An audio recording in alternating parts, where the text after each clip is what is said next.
love and respects.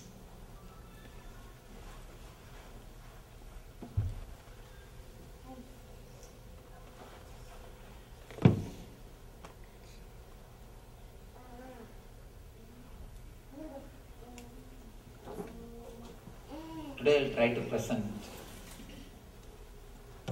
few words about an extraordinary scientist.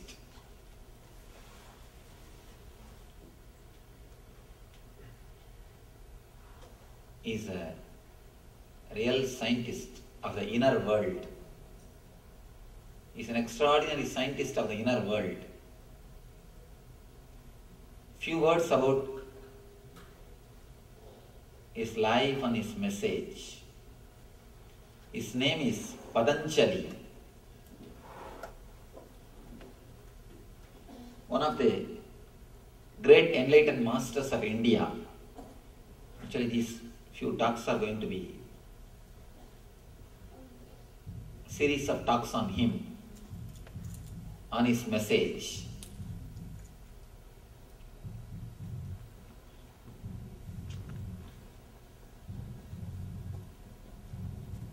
We remember him because he created one of the wonderful book, or we can say great book of books. He created a book which is the root for millions of books. He created the formula or aphorisms for whole spiritual philosophy, for whole spiritual world.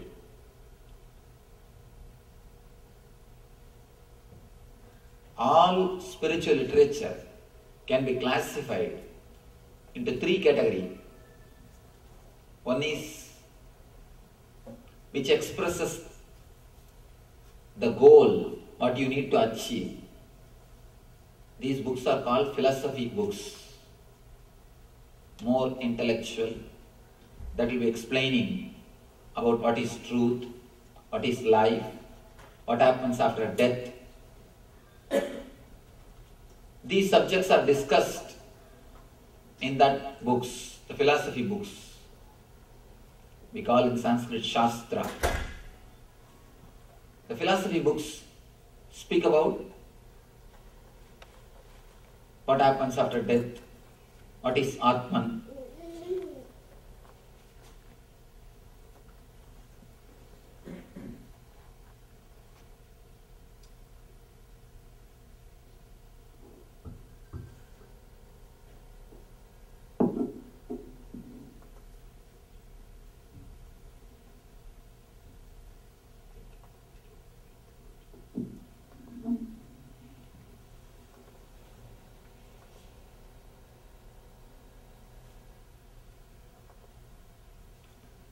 These philosophy books, they speak about what is the truth beyond the life and death, all these things.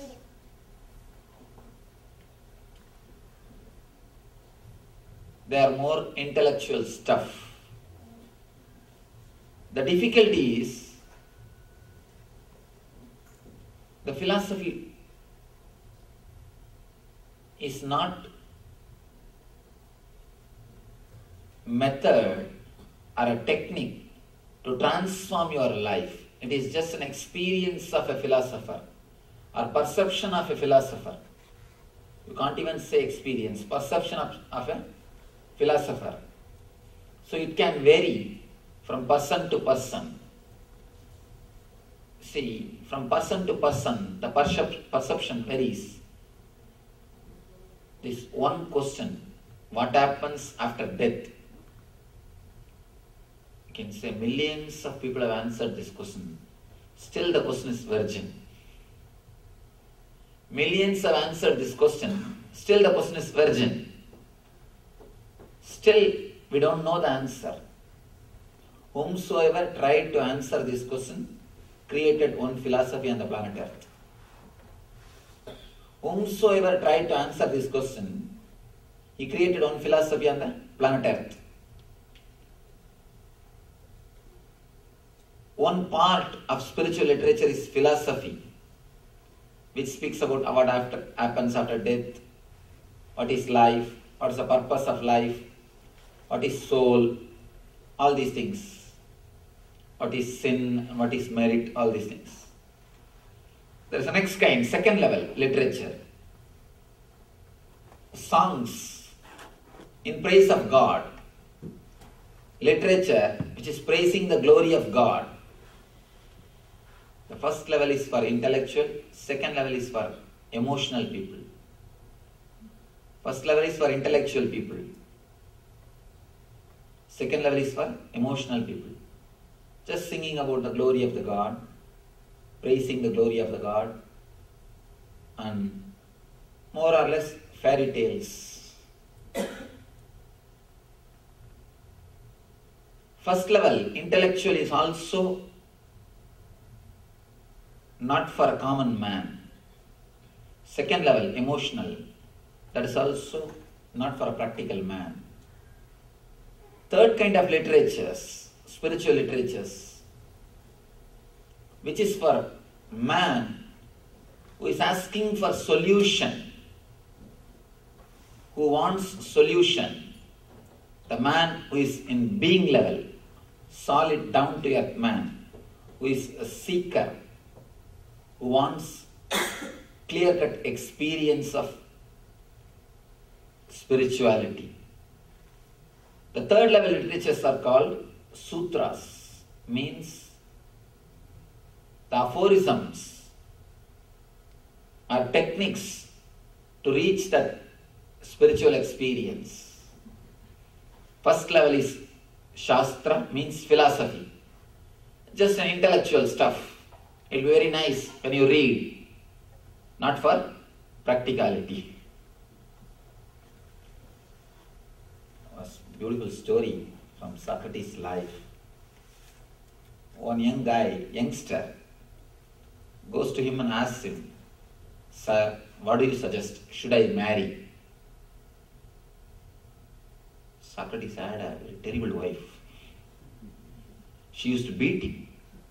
And all his philosophy is only outside the house, not inside the house. Inside the house, simply has to listen. He can't speak. This guy goes to him and asks, "Sir, should I marry? What do you suggest?"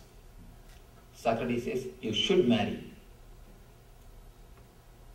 This guy, the young guy, asks him, why are you insisting me? Why are you asking me to marry? I know for sure that your marriage life is not a happy life. Your marriage is not successful. Why are you asking me to marry? Socrates replies beautifully. See, only two things can happen.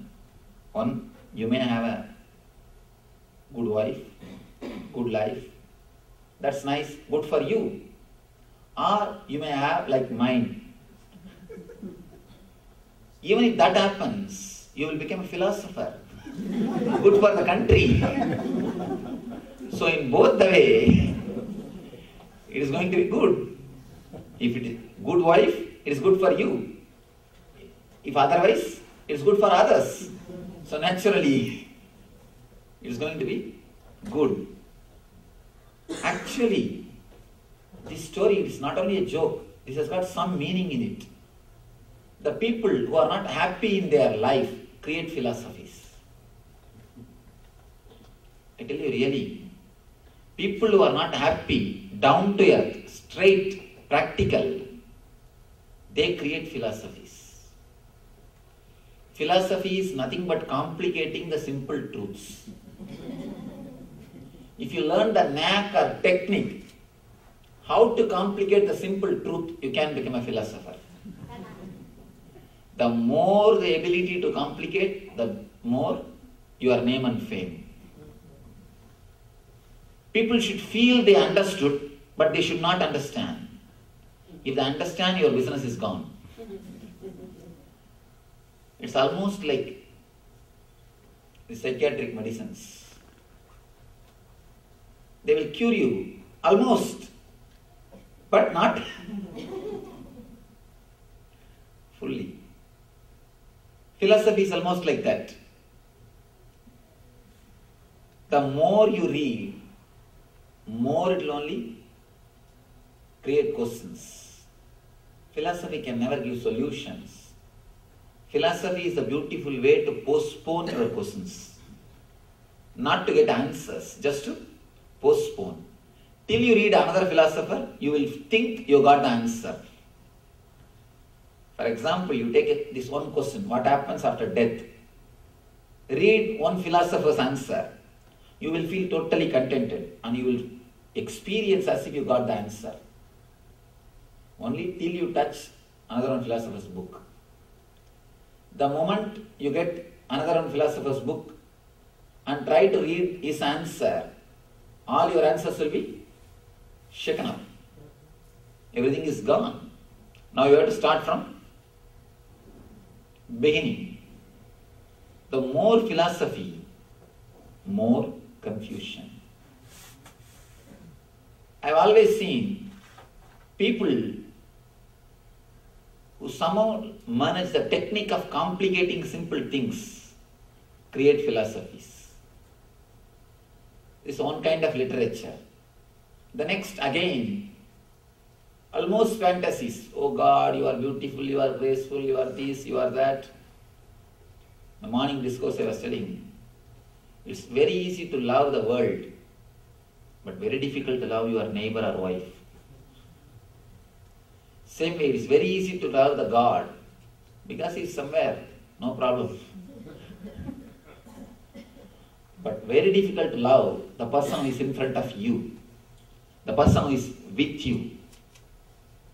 Our concept of God is too vague.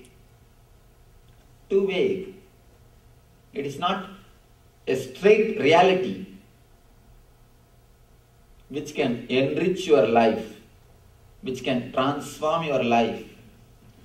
So all our emotional expressions of God, about God, is nothing but our unfulfilled fantasies.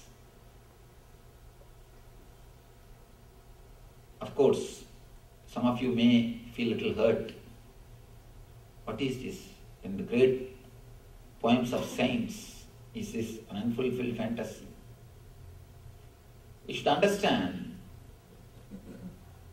we should take a little bit of time to penetrate through the human mind and how it works. We should not have any of the prejudice or preconceived ideas when we start inquiring for truth. And this man on whom I am going to speak on these next 4 days, this great man, Patanjali, he says from the first statement he says, let us inquire into the truth. That's all.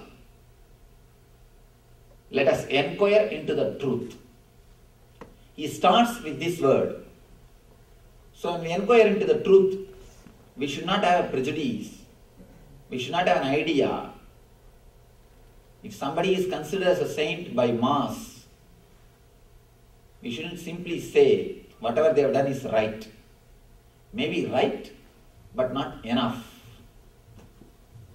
We should be very clear about what we want, or at what level we want to reach.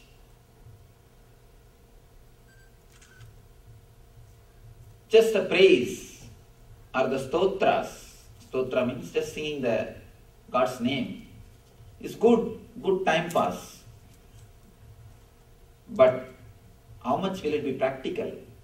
How much it can transform your life?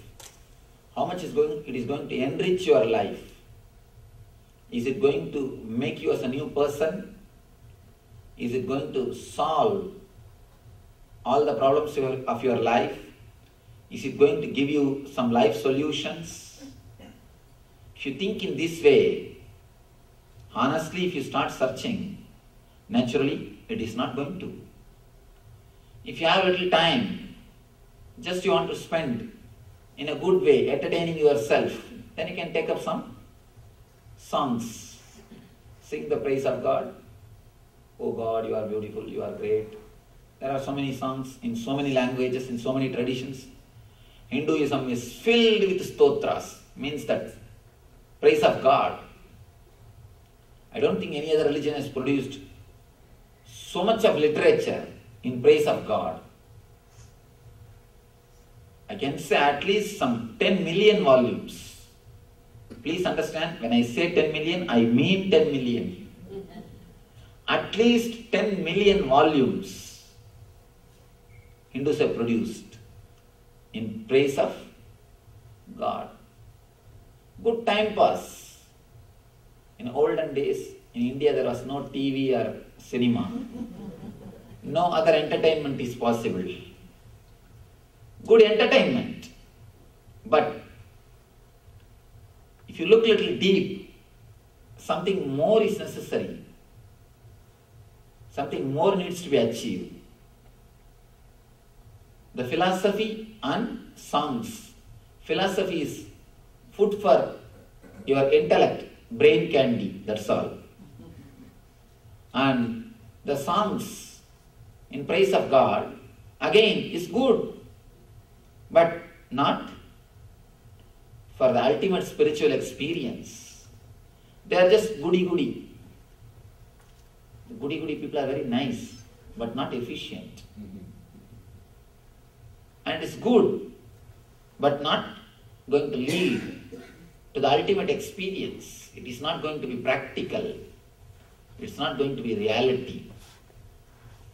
Here is a literature, the highest form of expression made by great extraordinary scientist Patanjali. The book is called Patanjali Yoga Sutra, means the aphorisms on union with ultimate. Yoga means union with ultimate. Please understand, in the West, yoga means some set of physical exercises. That is what we understand. But the word yoga means union with ultimate energy, union with the ultimate spiritual being, union with God or universal consciousness. Yoga means, in Sanskrit, literal meaning is union with universal consciousness. He writes sutras, means aphorisms, on how to achieve that universal consciousness. And I've read thousands of spiritual books, but I have not come upon a book which is so scientific, so straightforward, to the core, like this Patanjali's Yoga Sutras. This Patanjali's aphorisms on ultimate experience. I have read even enough of quantum physics books. There is a beautiful movie the other day, it's in the theatre. What the bleep do we know? On quantum physics, what the bleep do we know? The title is right. And I tell you, and the another one book I read, The Fabric of Cosmos. After reading all this quantum physics literature, I tell you, honestly, the Patanjali is more practical, more scientific than any of the modern day quantum physicists. I can be sure about that. Patanjali is more practical, more down to earth, more scientific than any of the modern day quantum physicists. Scientist means he needs three qualities, main three qualities. The search for truth, the thirst for truth, seeking. Next thing, analyzing the data without prejudice, without any preconceived idea, without any investment. Third, the courage to go with the conclusion, courage to follow the conclusion which comes from your research. The person who has got these three qualities only can be called as a genuine scientist. If you compromise in any one part, in any one step, that person can't be called a scientist. Many times, people compromise for their vested interests, for money, or name and fame, or their beliefs, or afraid that we may disturb the common belief. We may disturb the common beliefs of the society and get the wrong name. Maybe due to some reason, if the person compromises in his search or in his analysis, in his research, or in his courage to go behind the truth which he discovered, if he compromises even in one step, he can't be called as scientist. And if you look at from these 3 points, Patanjali is the extraordinary scientist, the father of yoga system, father of all the yoga system. He is the father of all yoga and meditation. I can say he is the father of all the Eastern religions. Buddha, Mahavira, or Shankara, all these great mystics are outcome, or I can say, only the followers of this great Patanjali. And there are books written about Jesus' life which sends a strong, which spreads an idea that he was also some way, directly or indirectly, learnt the Patanjali's sutras,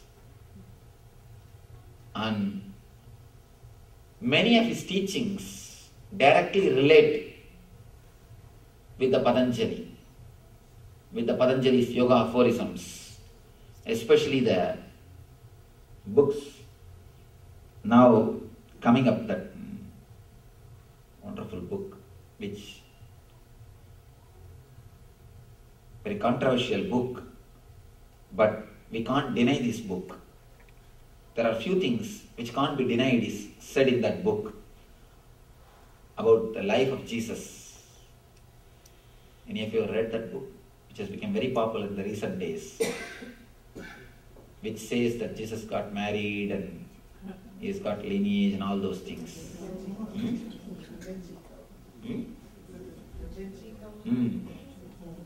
How do you pronounce?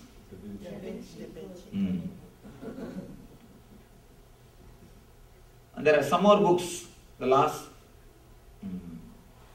period of Jesus and all those things. Of course, we don't know, still it is not accepted, but there are few statements or the few things we can't deny it completely. In a way I can say, at least his thoughts have inspired all the great spiritual masters of the planet Earth. Whomsoever happened after Patanjali are surely inspired or touched by his words, by his thoughts, knowingly or unknowingly. That is sure. After him, he created such a strong energy, such a strong understanding, such a strong wave, I can say. He created such a wonderful waves. After him, anybody happened on the planet Earth, any mystic who appeared on the planet Earth is directly or indirectly is influenced by Patanjali. Maybe they don't know his name, but his ideas are there in the air. People are inspired and practicing his ideas.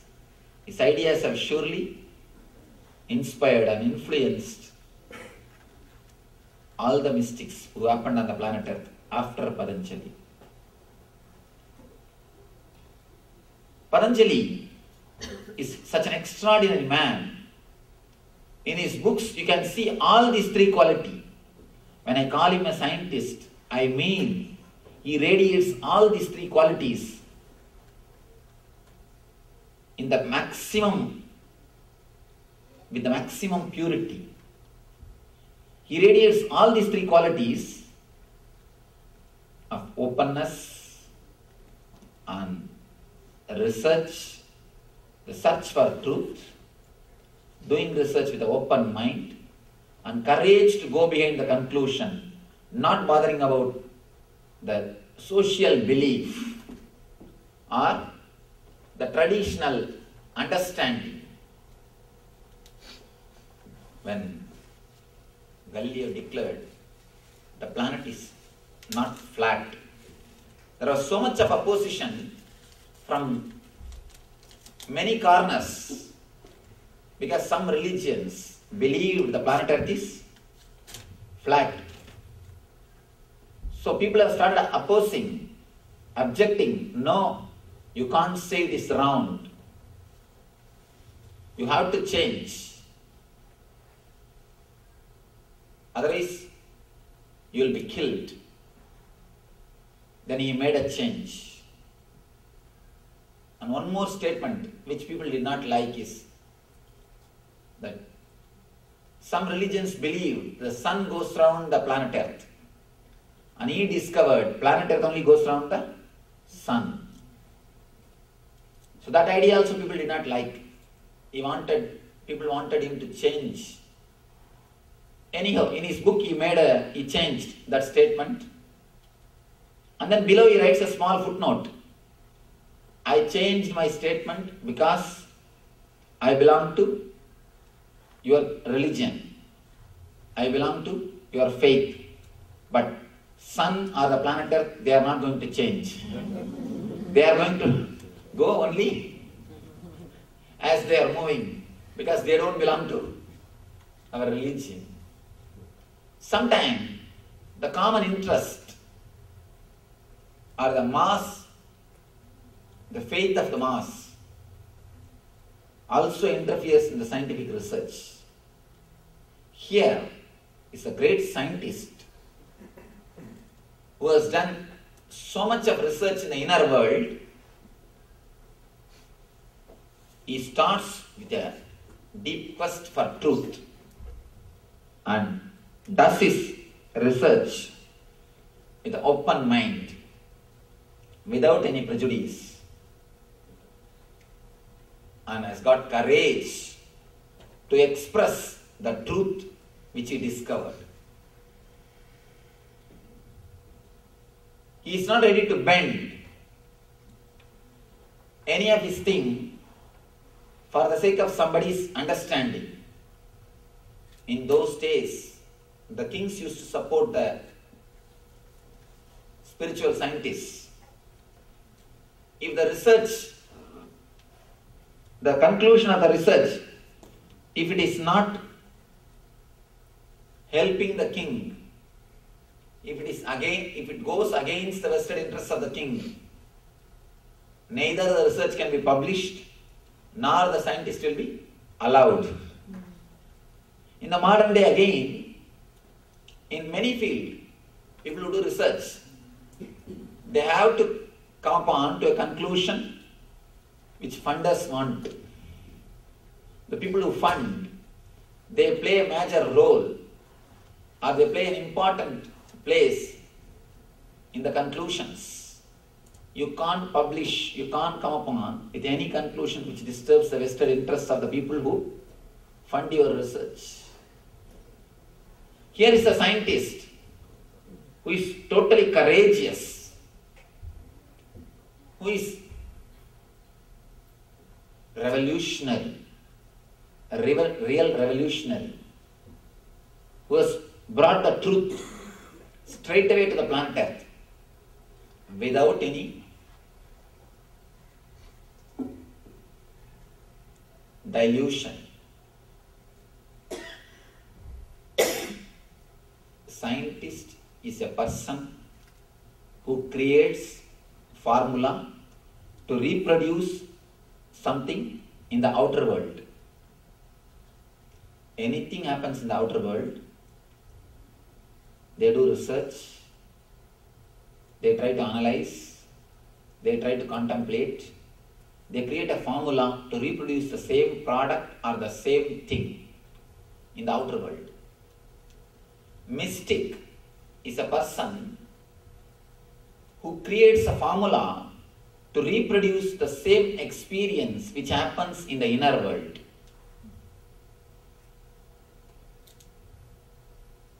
If you understand this, Patanjali is the greatest mystic ever happened on the planet Earth. He created such a foolproof, wonderful system. Even after 10,000 years, still the system works. Even after 10,000 years, no updating is done. Please be very clear, softwares only can be updated. Spiritual systems can never be updated. His spiritual tradition, or the book which he created 10,000 years ago, still works, still gives the result. Still it is a foolproof. Not only foolproof, and still it is giving the result. Foolproof and straight away gives the result. He's an extraordinary scientist. There are few mystics who happened on planet Earth. They created formulas, techniques to reproduce the same experience which happened to them in the inner world. But those formulas suited only particular mindset. Few people created formulas which will suit only for the intellectual group.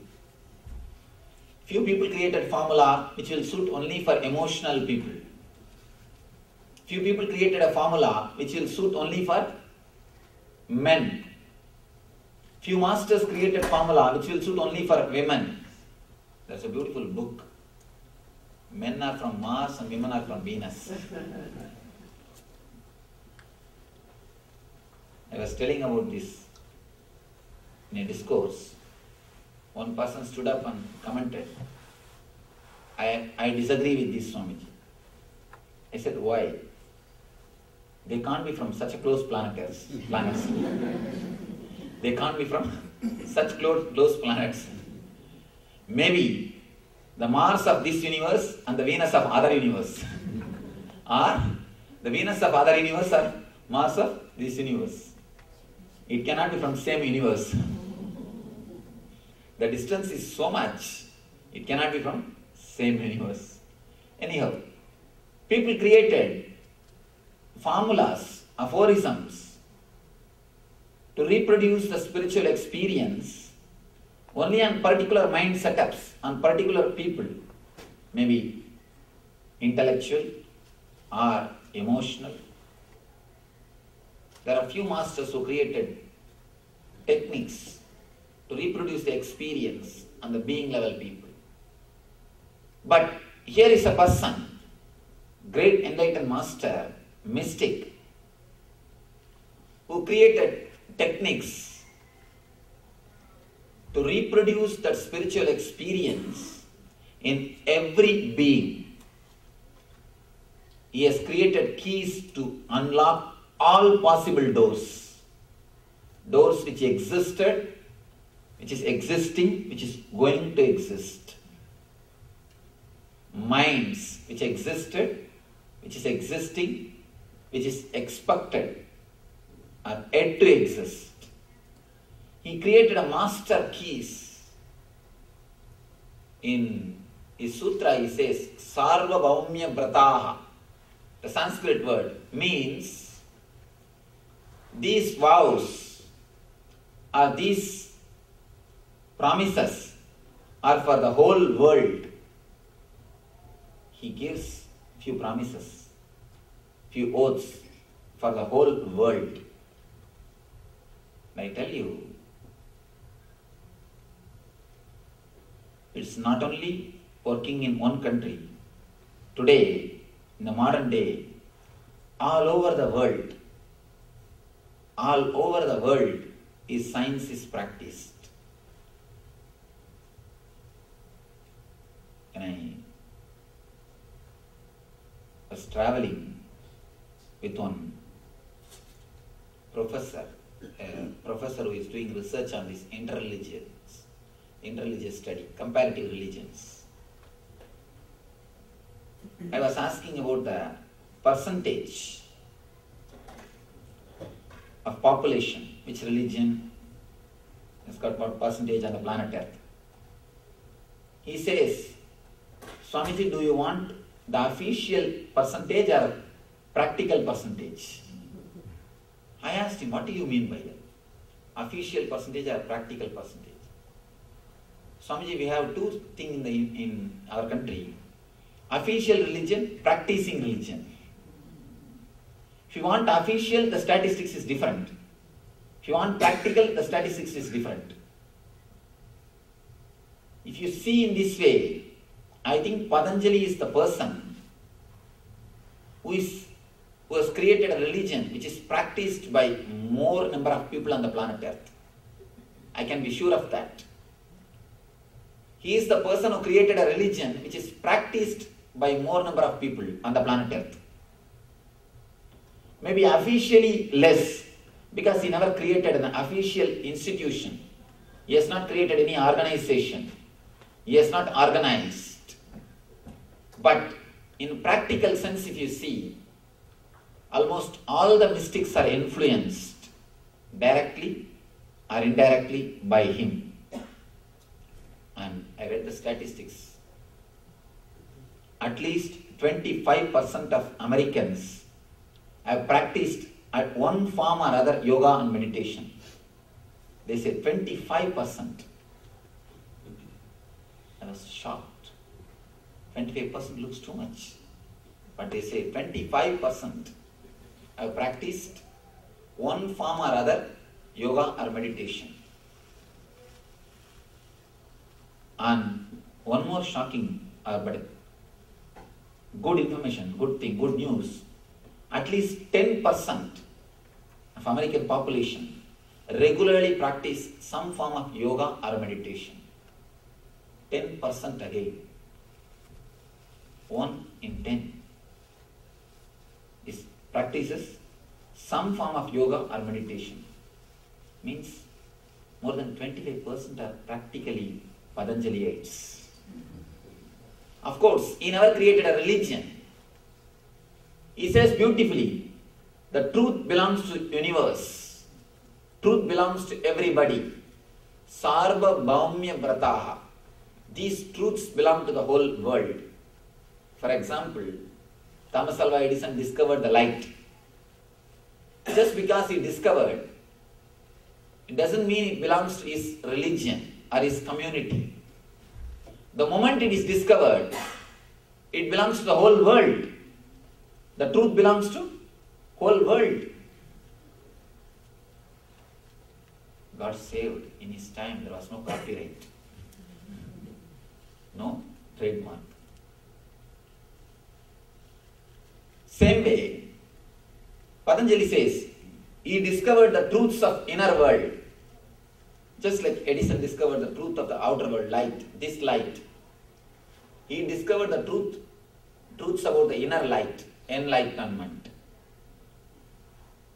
He says, I might have discovered it, but it doesn't belong to one religion. It doesn't belong to one community. It doesn't belong to one creed. Nobody can build organization around me. I do not want to be organized. Let it belong to the whole world. He opened up.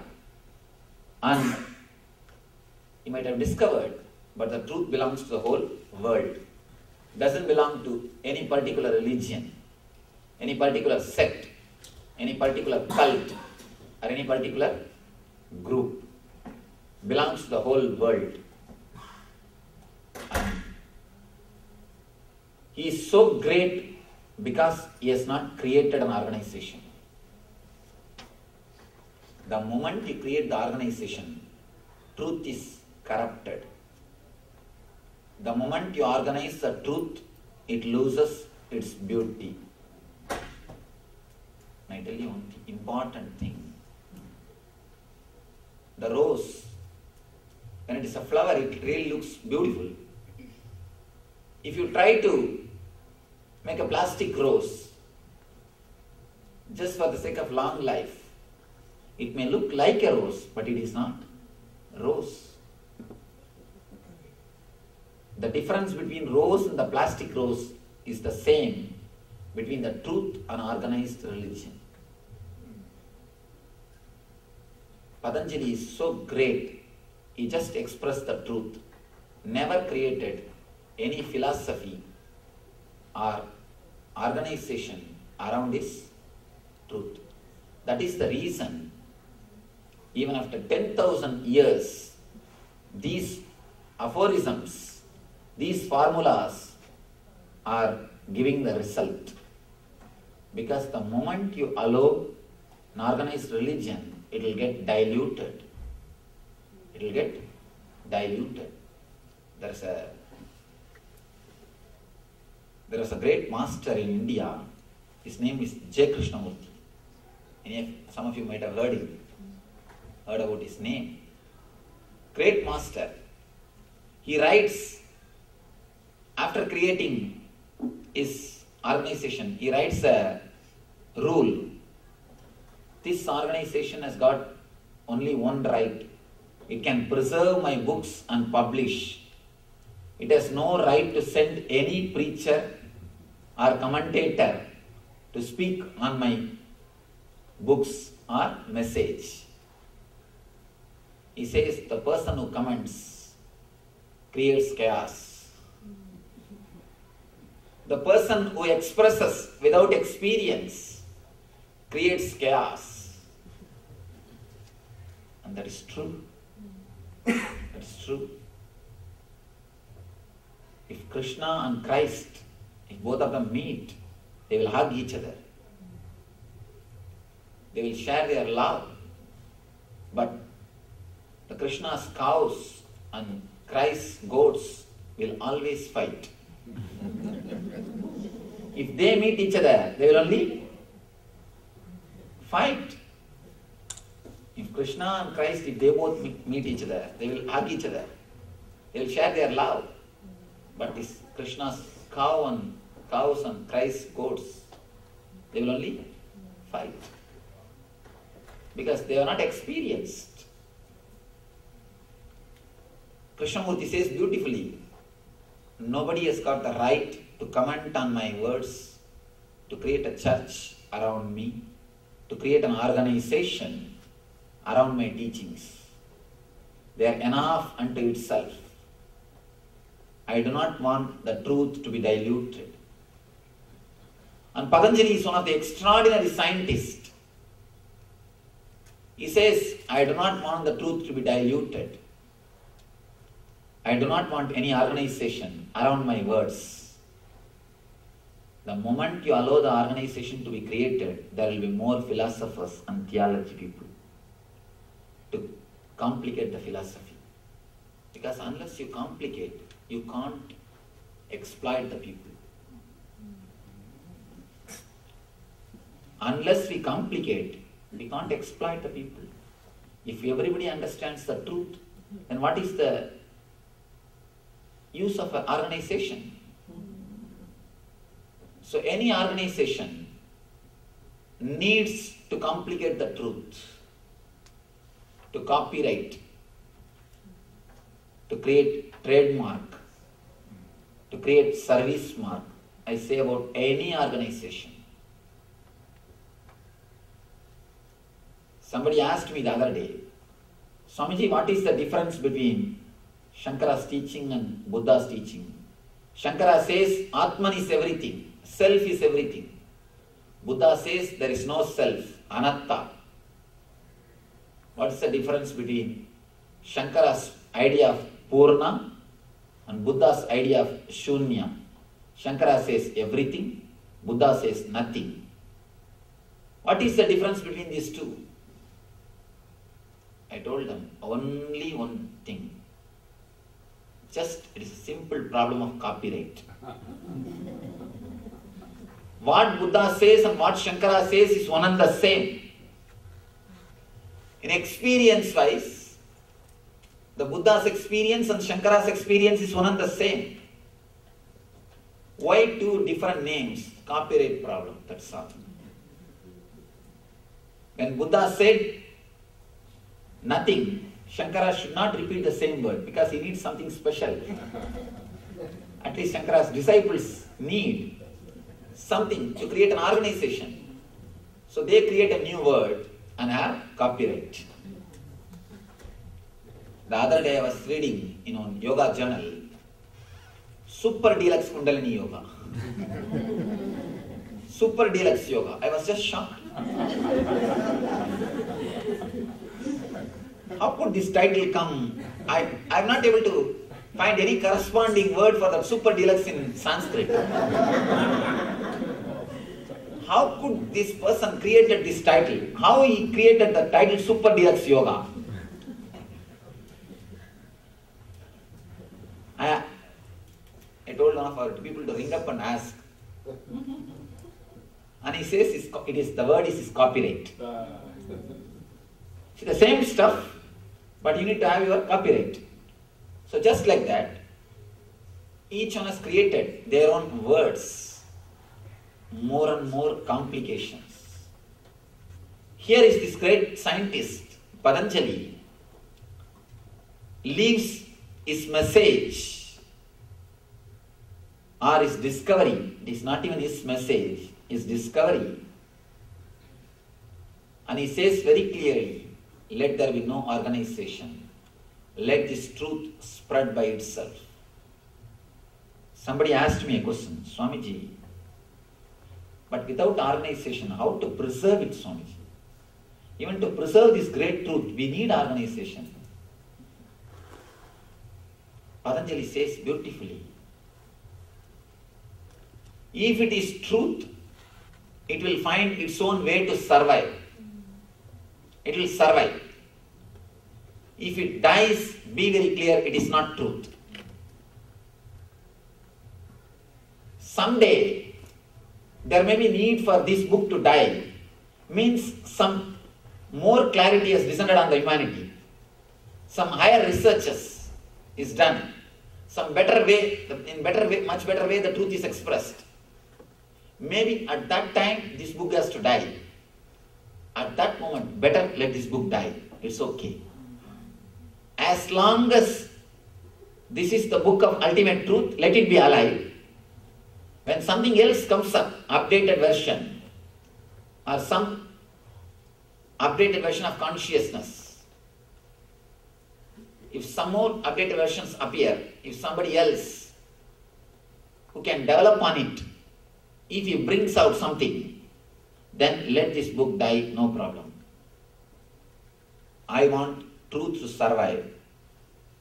If I create an organization, even if some more truth is discovered, or if somebody else updates this book, then naturally my disciples or people who belong to my organization will oppose that person.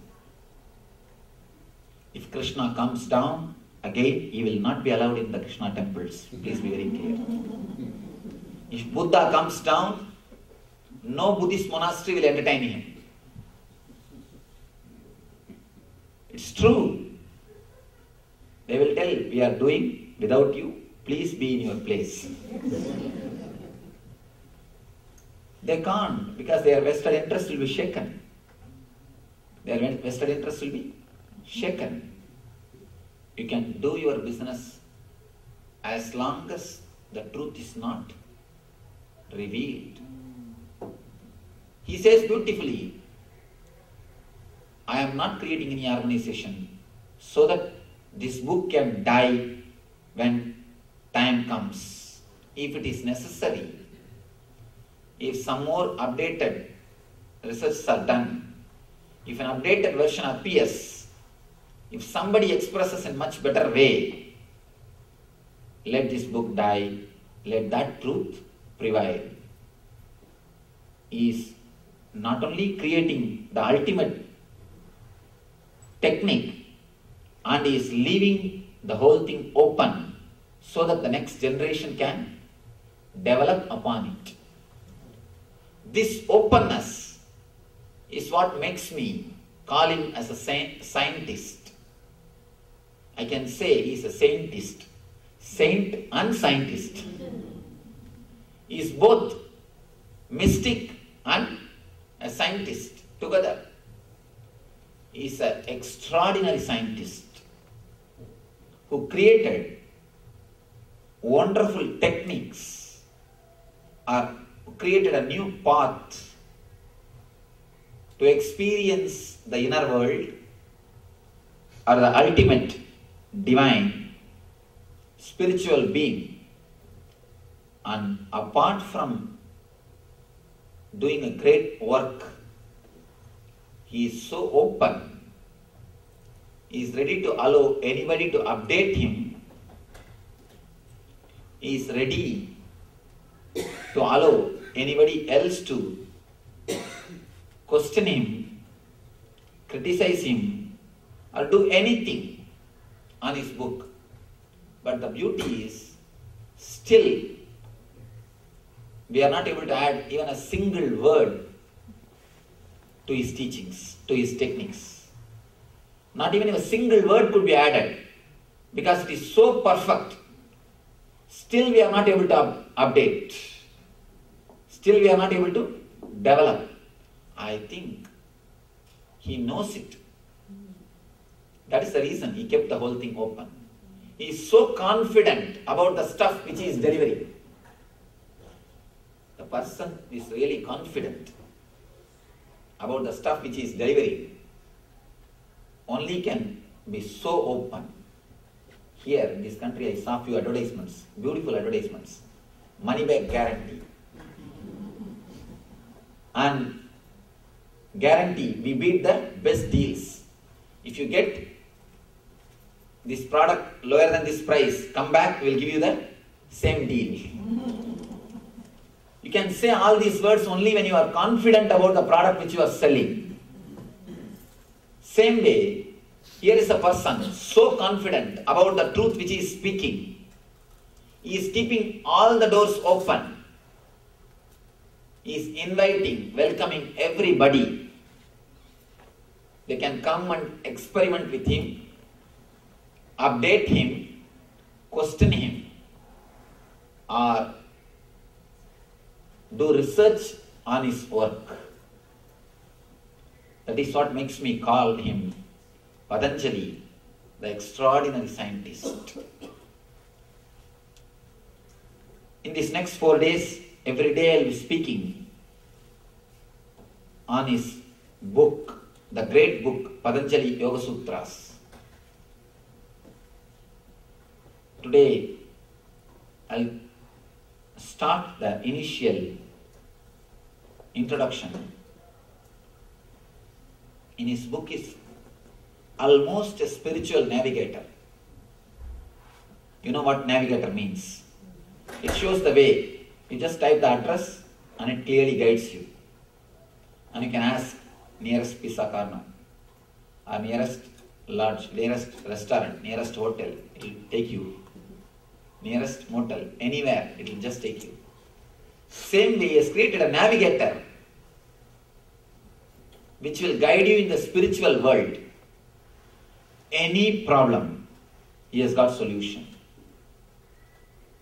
Anything related to the inner world, mind and body and spirit, in the body, mind, spirit, in this field, anything he has got solution.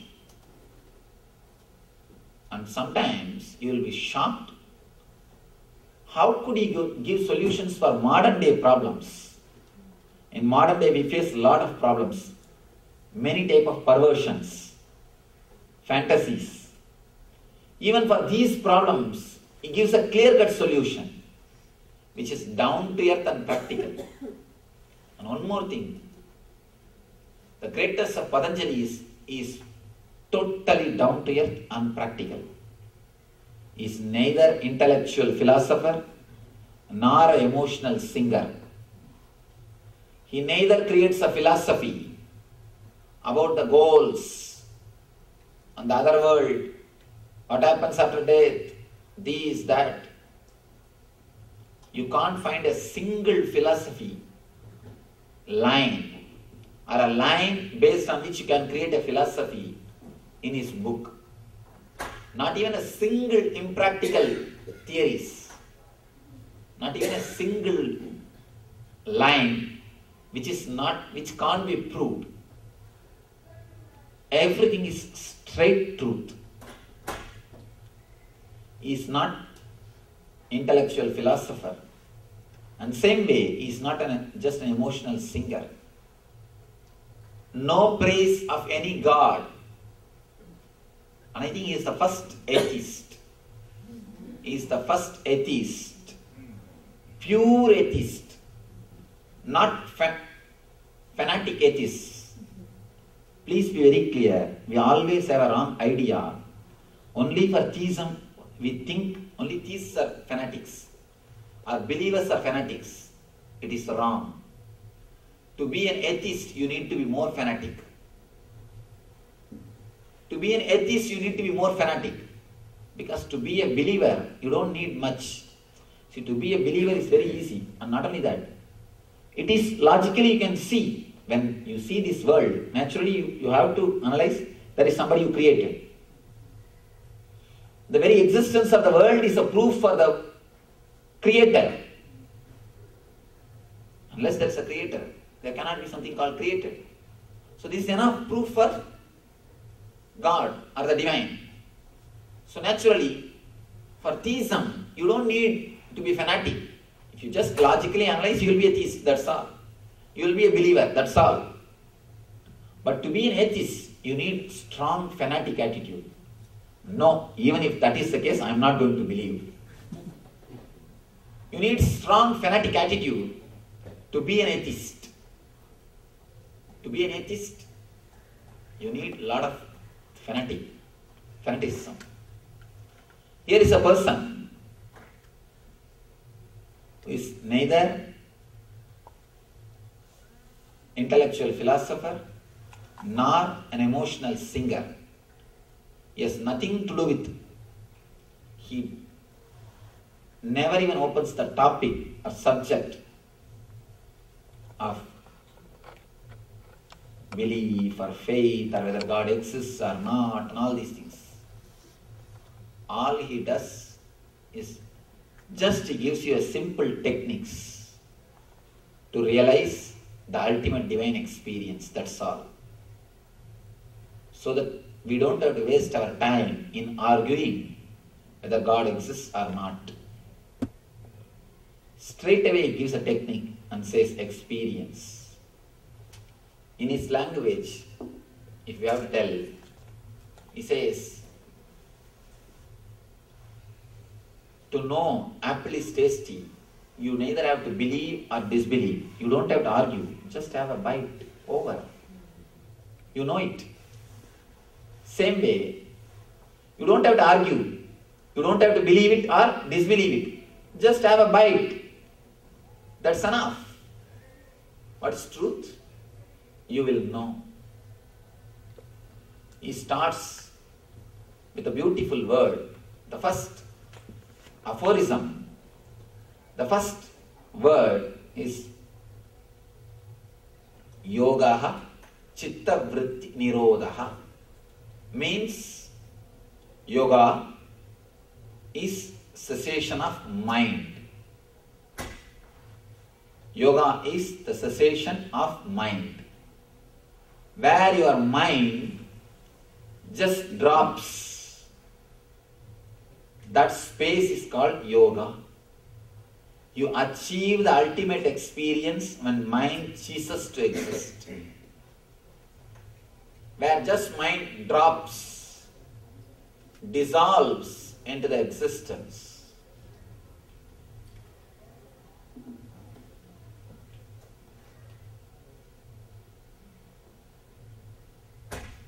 As long as mind exists, you can't experience that union. You will be in dilemma. You will always be in this side and that side, and this side and that side, and this side and that side. I always tell people, jump before you think, because if you start thinking, you will never jump. Jump before you think. If you start thinking, you can never jump. Thinking. If you think, you will think, and think. Even if you jump, the moment you jump, you have to stop thinking. Only then you can jump. Person with a mind can only create more and more confusion. He can only dissect and create more categories. Only a person who goes beyond logic, he can experience the union. Only he can unite. The first line, yoga is cessation of the mind. Yogaha chitta vritti nirodha, where your thoughts disappear, there union happens. There is no gap between you and divine. Whether you believe it or not, accept it or not, want it or not, you are God. You are divine. All you can do is only one thing. Either you can accept it, experience and express, or you can just continue to struggle and fight. That's all. But the truth is truth. Small story. One guy was informed that is what how to win friends and influence people. There are so many books. In all those books they say, if at all you want to catch the attention of the audience, you have only 30 seconds. The first 30 seconds is the time. They decide about you. Over. In the 30 seconds, if you can inspire them, they will listen what you say throughout the class, throughout the program. If you miss the 30 seconds, over. After that, you can't make them listen you. Because they have decided about you. And in the modern day, 30 seconds is too much, I think. First few words only. In first few words, you decide about the speaker. Then after that, only based on your decision, you will be continuously judging him. You will not be listening to him. You will be just judging him continuously based on your opinion. Over. He says in that book, how to sell your ideas in this type of books. They say, in the beginning itself, you have to give some catching point so that people will sit and listen. Here, beautiful thing, Patanjali gives not only the catching point, the whole complete conclusion, or the whole thing. The whole book he presents in this one first line. What is yoga? Over. Yoga is cessation of mind. Here he gives three things. the goal, the path, and after achieving, what happens to you. All the three is given in this one line. The goal is union, and the path is dropping the mind. What happens after is the divine experience. All the three is expressed in this one single line. Yoga is cessation of the mind. Yogaha chitta vritti nirodhaha. Over. If you drop, you see, the goal is supposed to be the union with ultimate spiritual being, experiencing the ultimate spiritual energy, experiencing the cosmic intelligence, cosmic energy, experiencing the universal energy. That is the goal. And the path is dropping the mind. Means going beyond the thoughts. The goal, after achieving, what happens is the ultimate experience. All these three is expressed in this one single line. The whole gist of his philosophy, the whole gist of his practical philosophy. We should not understand the word philosophy, the practical philosophy. The whole gist of what he wants to share, he shares in this one single aphorism, this one single sutra, in this one single line. And the whole book is just a commentary on this one single line, that's all. He has written hundreds of lines, but the whole book is commentary on this one single line. Explanation of this one single line. So we will take next few days to analyze and understand what he says about this union, about dropping the mind and how to drop it, his techniques and his methods and his teachings. We'll take next few days and see in detail. I pray to the ultimate energy, the divine, to shower this understanding on all of us. And I pray to this great master Patanjali to help us to understand his great work and experience the ultimate bliss, the eternal bliss, Nithyananda. Thank you.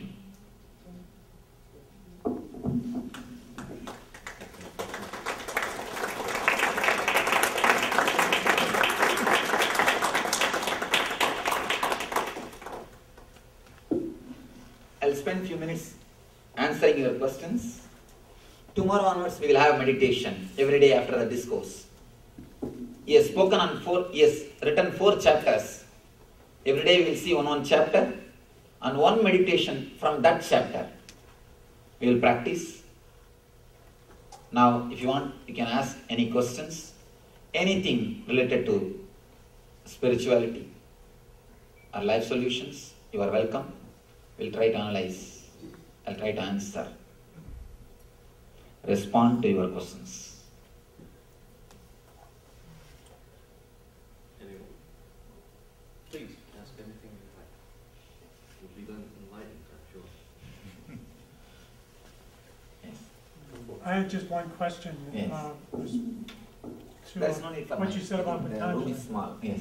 Welcome. I understood he lived about 2,000 years ago, and you said 10,000 years. Oh, there's a big controversy going on. Actually, in India, there is a habit. If my disciple writes some book, after even 100 years of me passing away, if he writes some book, it will be attributed to my name. So like that, some people who lived in his tradition wrote some book and they attributed to his name because based on those books, they say that he lived only 2000 years ago.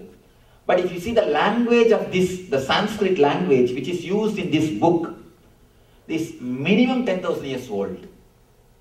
Only based on the history of the language we are now able to trace the ages of these great saints. See one thing, India is very weak in the history. They never cared, they never gave importance to the incidents or the happenings. They gave always importance to the philosophy.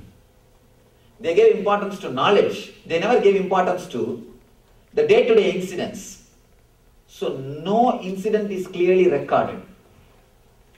And still now, we are not sure of any great master's date of birth or their life, whether Shankara or Buddha or Krishna or Patanjali or no master's life.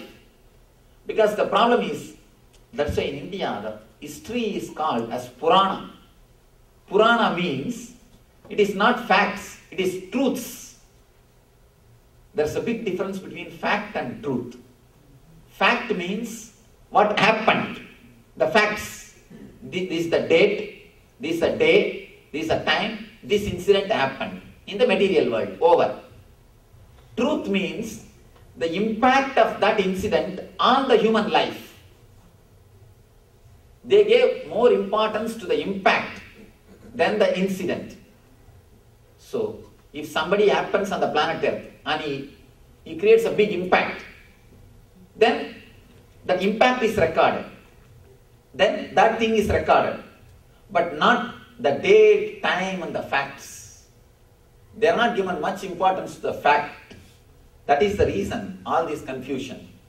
They gave always importance only to the truth, to the utility part of incidents, not the fact parts. And it's like one person goes into a mango garden with his friend. His friend starts counting how many branches are there, how many leaves are there, what all the types of mangoes are there, how much we can make money if we also start a mango garden. And all this research he started doing. The other guy, he nicely enjoyed few mangoes and came out. Who is more intelligent? Naturally the guy who enjoyed the mangoes. So the Indian history, they bothered more about the enjoying mangoes. They bothered more about the impact. They did not much bother about the fact. That's the reason we suffer with these historical things, historical questions. But now they are coming up with a new understanding based on the language. Now they know the history of the language. Based on the history of the language, now they are able to identify. He must have existed in that time. So even then we can say only rough. We are able to say before 10,000 years, maybe 1,000 years earlier, maybe 11,000 or maybe 9,000. That much only we are able to say. We are not able to exactly say when he lived. So based on the history of the language, now they are coming up with an idea, maybe 10,000 years. And moreover, the place where he lived, his tomb, his graveyard is there. His tomb is there still. The place is called Rameshwaram. In the South India, his tomb is there. So there are few records. And moreover, now they are coming up with a new thing called based on that stone structure. Based on that structure, now they are able to identify how many thousands of years ago it is done. So based on all these things, they are coming up with an idea, maybe 10,000 years. And the one more problem, all Patanjali's disciples will be called as Patanjali. Patanjali number 2, Patanjali number 3, and after later on the number misses, only the name remains. All Shankara's disciples will be called as Shankaracharya. That is the tradition. All Buddha's disciples are called as Buddha. So you don't know which Buddha is a person. Because they believe once a person becomes enlightened, he becomes one with that consciousness. He is no more a separate person, individual person. He becomes one with the truth. So it is enough if you remember the truth. There is no need to remember the individual person and the facts about his life. And I tell you one thing honestly, I spoke so much about him, but I can't give even a single incident which happened in his life. Because there is no record. I can't say his father's name. I can't say his mother's name. I can't say where he is born. All I know is where he is buried. That's all. And how many books he has written? He has written 3 books. 3 books he has written. This is one of the important books. That's all we know. We don't know how many years he lived. We don't know any other facts about him. There's a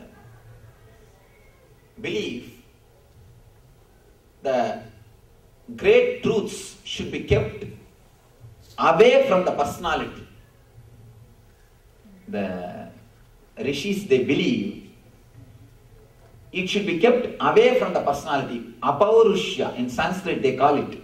Apaurushya means no hero worship. The moment you bring hero worship, immediately the truth slowly gets diluted. The truth is tailored according to the hero.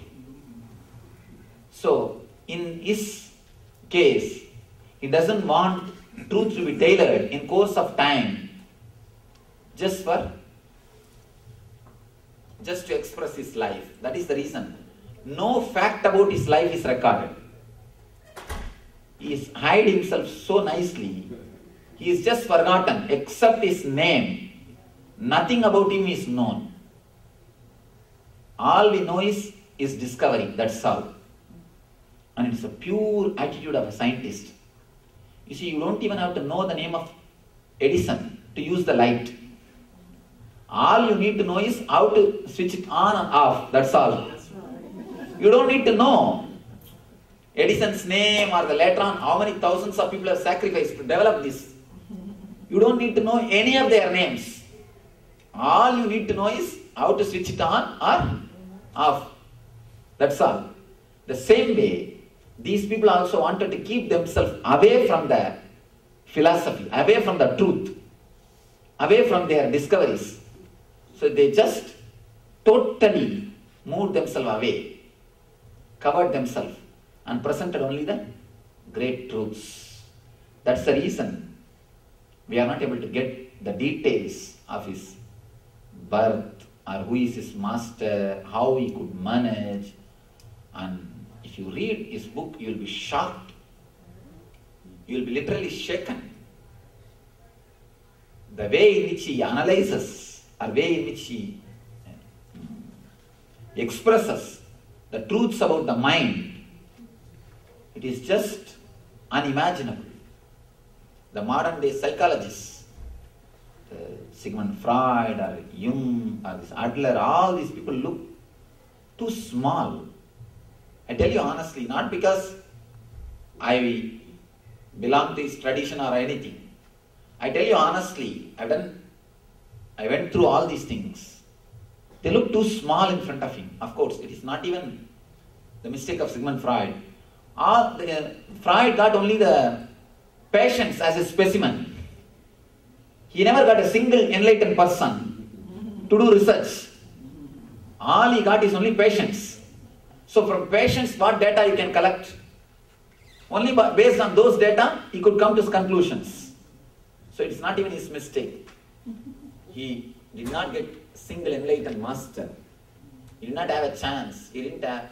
That is the reason. After 35 years of research, he comes to a conclusion.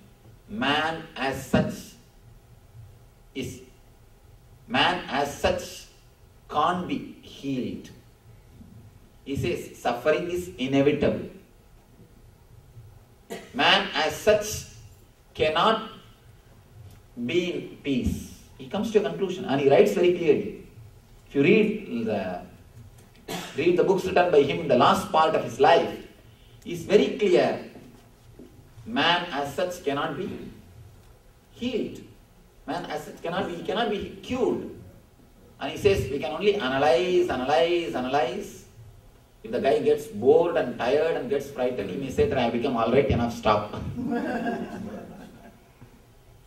There is no other way. Yes, but fortunately, Patanjali had beautiful specimens to analyze, to collect data. He had some enlightened people around him, and he himself has become enlightened. The state of no mind. So naturally, he could bring more truths. He could express more great things about the mind and the spirit. Yes, your question. Swamiji, would you explain something about the Vedantic philosophy and the concept about universal spiritual reality? It's similar to what you realize when you do the yoga. So that means that it proves the philosophy was right. One thing, philosophy is right only after your experience, not when you read. Please be very clear. Vedanta says everything is God. Everything is God. There is nothing in the world which is not God. Everything is God. Everything is God, true.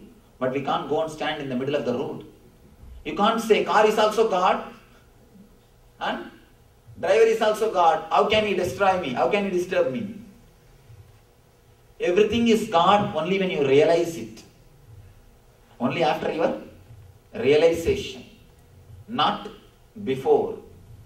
After your experience, not before. That's a beautiful story. Let me explain the story. One great teacher or a master is teaching to his disciples, everything is God. There is nothing in the world which is not God. The student learns everything. He is going to take bath in the river next day morning. He saw one mad elephant running towards him. All the people who were with him, they ran away. They escaped to save themselves. This guy, yesterday only my master taught me, everything is God. Why should I be afraid of this mad elephant? But the mouth, what do you call in English? The person who takes care of the elephant. Mouth, same word. In Hindi only we call mouth. In Sanskrit we call mouth and mouth. This guy, he shouts, "Arey, it's a mad elephant, run away, yes, save yourself." And this guy says, "No, everything is God, what is there?" He was standing. The elephant came and just took him and threw him. And he was lying almost half dead. After some time, the Guru and all the disciples ran towards him and they wanted to help him. They asked him, "Fool, why did you stand in the middle? Why did you stand in the road? Why don't you run? Why didn't you run and save yourself?" He says, No, you only told me everything is God. That's the reason. I just wanted to check what you said. When elephant is also God, why should I run and save myself? Then the master says, "Yes, I told everything is God. That's true. But just like elephant is God, that mouth is also God. He told you, run and save yourself. He gave you the warning. God has already sent you a message. Why you didn't have enough intelligence to receive that message?" Many times, we don't realize the truth completely. See, half-truth is much worse than a lie. Please be very clear. Half-truth is much worse than a lie. When I say half-truth, unrealized truth is much worse than a lie. Unrealized truth is much worse than a lie. So, Vedanta is a truth, ultimate truth. That's true, no doubt. But when you start preaching or thinking it is truth without realizing it, then it's dangerous. Then it is very dangerous. So, Patanjali never speaks anything about truth. Because he's a seeker, he's a scientist. He never comes to a conclusion in the beginning. If you read the Upanishad, the first sutra itself will be a conclusion. And here, he gives you a beautiful method or a technique to reach that conclusion. So Patanjali is more like a scientist. And from my experience, I tell you, unless you experience, never think Vedanta is truth. Because when you experience, the truth is totally different than what you understand before experience. Before experience, the same word will mean totally different. And after experience, the same word will mean totally different. See, the master, when he speaks about Vedanta, he speaks from experience. Disciple, when he listens about Vedanta, he listens from unconsciousness. So the master's words, disciple's dictionary, how can it match? See, I speak based on particular dictionary and you understand based on a different dictionary. I speak based on different dictionary and you take the same word and you refer and you take the meaning from a different dictionary. Naturally, there will be a problem. A small story.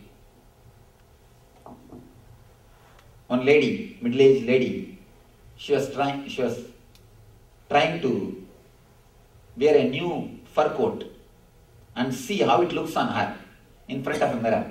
She was standing and trying to adjust that fur coat. That small girl, her daughter, she said, "Mom, don't you realize how much that poor animal how the poor animal would have suffered for you to have this? You are torturing this poor animal for you to have this fur coat." His daddy just turned and said, "How dare you speak about your father like this?" She says, the daughter expresses about the animal which is supposed to give the fur. The mother understands. She is talking about the father who is supposed to give the money. Same word, you can understand from two different angles. The daughter means the animal. The mother understands from different angle. She thinks it is about the husband who is supposed to give money. Same word, when master says, he means totally different. When you understand, you mean totally different. So better, if you don't believe Vedanta before you experience it, it is good for you and for others. If you start believing it before you experience, there is every possibility you will create confusion for yourself and others. And I have seen people who start believing before experiencing and start preaching also. Leads to all possible confusions and all possible dangers. So please be very clear. Even if it is truth, it is not your truth. It is the truth for the Rishi who realized, not for you. Let it become truth to you. Only then it is truth for you. Till it becomes truth to you, it can't be called as truth to you. Thank you. Yes.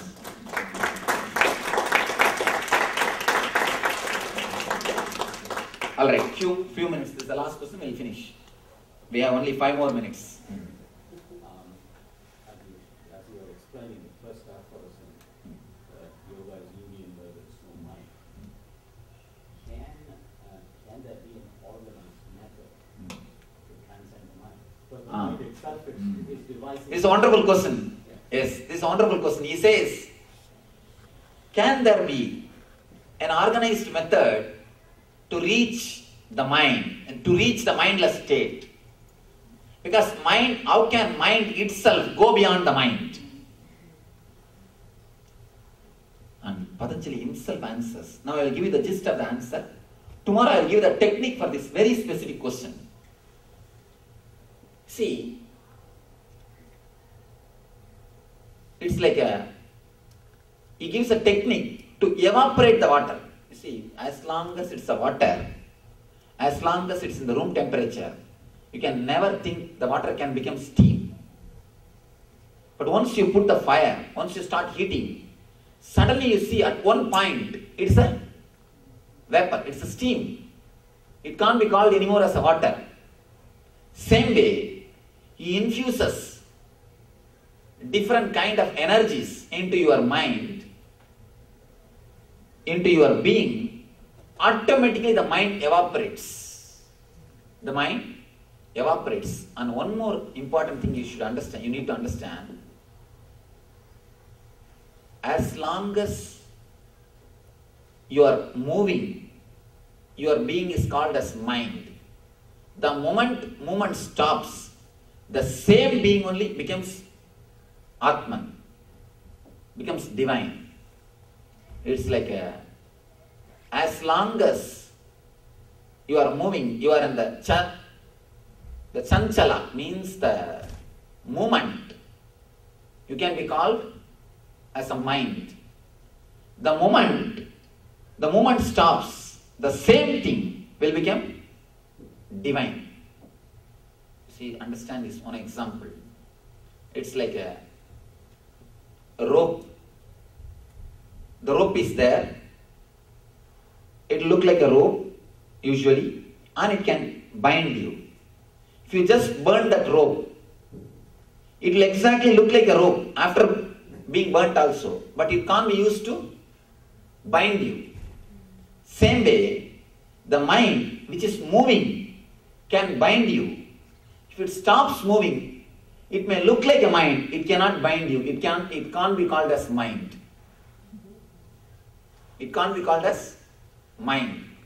As long as it has got thoughts, only then it is mind. The moment thoughts stop, it can't be called as mind. And one more thing. The more you go deeper into the mind, slowly the qualities of the mind, what you think as qualities of the mind, disappears. As long as you are in the superficial level, only then the oscillation, too much of moving, wavering, this side and this side and this side and this side. The more you go deep, slowly, what you think as mind, as on now you think mind cannot guide you, mind is only confusion, mind is a disturbance. These are all truth now. Because too much of disturbance.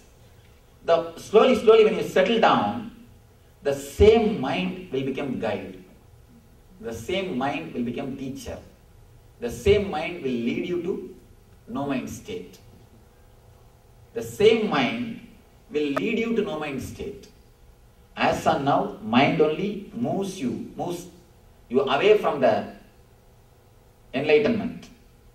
Only that gives you all trouble. The moment you settle down, when you start going in, the moment you start experiencing the bliss inside, the mind only will pull you inside. That will give you the guidance. Now, it just brings you out. It again and again brings you out. The moment you start experiencing the calmness or bliss inside, the same mind will use all its force and energy to take you in, to reach that no mind state. And ultimately, no mind state is not against mind. Please be very clear. Because we have no other word, we use the word no mind state. But the no mind state and the mind, they are not against each other. Mind exists because mind doesn't know that no mind state is an ecstasy. Mind has not tasted the no mind state. Because of that it exists. Otherwise, mind itself, once you start tasting that ecstasy, mind itself will ask you to stay in that state. Mind itself will want you to stay in that state. It's not against the no mind state. As of now, because it doesn't know, it distracts you. Mind is a wonderful servant. Whatever it thinks as a truth, it will take you there. That's all. It's a wonderful servant, wonderful person. If it thinks the outer world is the truth, it will take you there. All you need to do is just give a one glimpse or a conscious awareness. The inner world is much more beautiful, blissful, great. The moment you manage to give that, beyond your logical analysis, all these things, simply your mind will start taking you towards insight. So, tomorrow, please raise the same question, because I'll be giving a little deeper explanation how the mind works. This is the important question. Actually, Patanjali analyzes this question in the first chapter. In the first chapter itself, he says, how can one more dream take you beyond dreams? See, mind is a dream, and your practice or your sadhana, everything is one more dream. All your meditation techniques are one more dream. How can one more dream lead you to dreamless state? Yes. And he gives you the clear answer. The answer is, if you see a lion chasing you in your dream, automatically you will come out of the dream. Lion chasing you is only one more dream. But how did you come out of the dream? Just by that dream. So dream can lead you to dreamless state. If you understand this one logic, you can understand. Dream can lead you to dreamless state. He gives the logic also. What type of dreams can lead you to dreamlessness? Can wake you up? Why? We will see tomorrow. Thank you.